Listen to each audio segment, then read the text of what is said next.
In this video, I'm gonna talk about something very close to my heart. And it is not always an easy thing for me to discuss, but I feel like it's important. And so today, we're gonna be discussing the healing power of God and how God can heal us in our sickness. The title of this video is God, Please Heal My Cancer Today. This is my story. But before we dive into that, please make sure you subscribe to this channel. We would love to have you here as part of our family. And if you enjoy this video, please give us a thumbs up. Let's go. So, I grew up in a Christian home. Both of my parents were pastors. I was raised in church. We would go every single service. I would participate in children's church. I did vacation Bible school. I did everything. And I loved the Lord. I had a relationship with Jesus. I knew that He loved me. I knew that I was saved. I knew all the things that I was supposed to do to make sure that I did and end up in hell when I died. And I was well aware of the fact that the Lord could heal me if I got sick. But I also was taught at the same time that sometimes He chooses not to. When I was 19 years old, I started having health problems. It all started with a lump in my breast that I felt. I went to the doctor. They did some blood work. They did an ultrasound, and they told me that I had a fibrocystic breast, which is essentially just cysts in your breast tissue. So they gave me a prescription for ibuprofen and sent me on my way. I ended up going to several doctors over the course of the next year and a half, and each of them told me the same thing. Each of them told me, "Hey, you have fibrocystic breast. There's nothing we can do about it. Just take some ibuprofen and move on." Well, I wasn't satisfied with that answer because I knew that what I had wasn't normal. I knew that there was something wrong. And so I stopped taking the pain medication. I stopped seeing the doctors, and I decided that I was just gone. Nah, wait until it went away. Well, it never went away. In fact, the pain got worse. The cysts grew bigger. I could feel the lumps more and more each day. And so eventually, I went back to the doctor and begged them to do a biopsy. And finally, they agreed. At the age of 21, I found out that I had invasive ductal carcinoma. Invasive ductal carcinoma is the most common form of breast cancer.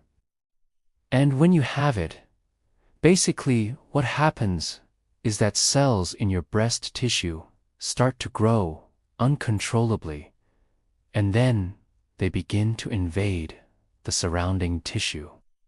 And in my case, the cancer had spread to my lymph nodes. So I was stage 3 out of 4, the only thing separating me from stage 4 was the fact that it had unspread to my bones or my liver or anywhere else inside my body. And so, after hearing that news, I was devastated. I mean, I was terrified. What was gonna happen? How was I gonna get through this? Am I gonna die? I remember laying in bed one night, crying out to God, and I said, God, please heal me. Please take this cancer away. I don't want to die. I don't want to go through chemo and radiation. God, please help me. God, please heal me. But instead of giving me the answer that I wanted, God gave me the answer that I needed. And He said, no, I've given you cancer for a reason. Urigan na, use this platform that I am gone na, give you to tell other people about me. Now, I wasn't happy with that answer. Like, that's not what I wanted to hear. I wanted Him to tell me that it was gonna be okay.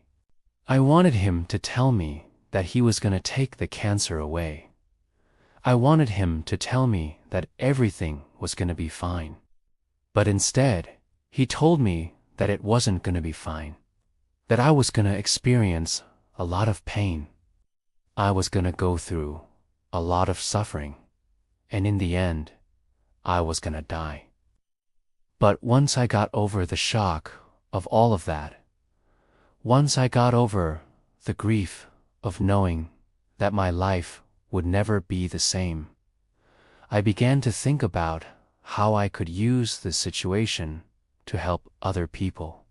And so I thought, okay, God, if this is what I'm supposed to do, if this is what I'm supposed to be doing, then I accept it. I accept your will for my life. God, please give me strength. God, please give me courage. Help me to be strong and brave and bold as I go through this, because I know that I am gone, needed.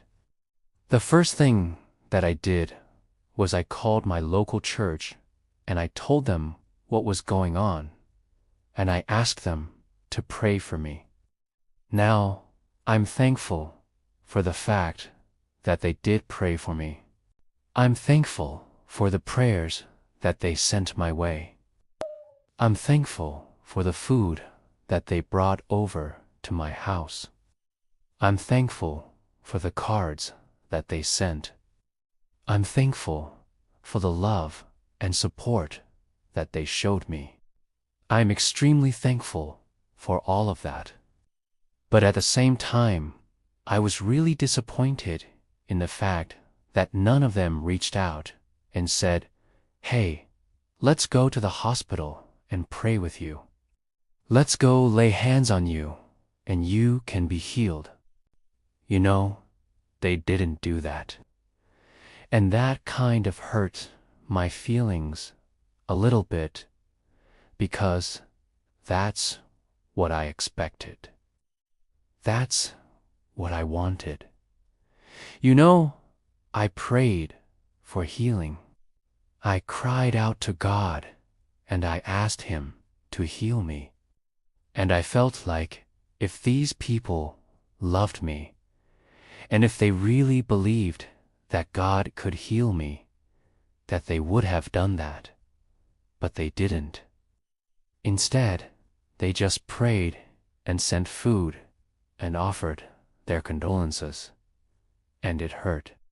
It hurt a lot. Well, a few days after my surgery, my mom called our church and she asked them if we could come to the prayer room. She said, my daughter has cancer and we need prayer. And the pastor told her, we'd love to, but we're not praying for healing right now. We're only praying for guidance and strength. So that kind of broke my heart, because I thought, you know, these are the people that I love. These are the people that I've grown up with my whole life. And they're telling me that they're not gonna pray for my healing. They're not gonna pray for a miracle. They're not gonna pray for a breakthrough. All they're gonna do is pray for guidance and strength as I go through this. So after hearing that, I withdrew from pretty much everybody in my life. I didn't want anybody to pray for me. I didn't want anybody to tell me that I was gonna be okay. I didn't want any false hope, and I knew that going through what I was about to go through, I was gonna need all the strength that I could get. Well, fast forward 5 years. 5 years of fighting cancer. 5 years of dealing with the pain, the suffering, the surgeries, the chemo, the radiation, the physical side effects, the mental side effects, the emotional side effects, the spiritual side effects. 5 years later, I'm still here. I'm still breathing. I'm still alive. And even though I look like I've aged 10 years, even though I look like I'm in constant pain, even though I am in constant pain, I'm still here and I'm still hopeful. I'm hopeful that one day soon I'll be completely cancer-free. I am hopeful that one day soon I'll be able to live my life without worrying about cancer.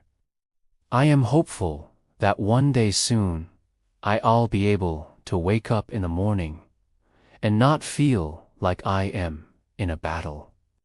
Because even though I've been given a second chance, even though I've been given more time, I still feel like I'm in a war and I'm exhausted. I'm tired of fighting. I'm tired of being scared. I'm tired of worrying. I'm tired of hoping. I'm tired of praying.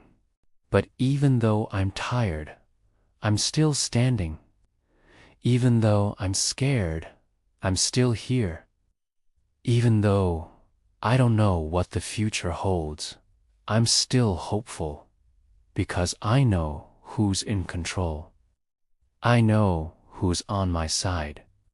And I know that no matter what happens, God is good. I'm curious to hear from you guys. What's your experience with cancer? Have you ever had cancer? Have you ever had a loved one go through cancer? Have you ever seen a miracle? I would love to hear your stories. So please leave those in the comments section below. If you enjoyed this video, please give us a thumbs up. And if you haven't already, please subscribe to this channel. We would love to have you here as part of our family. Thank you so much for watching, and I'll see you in the next one.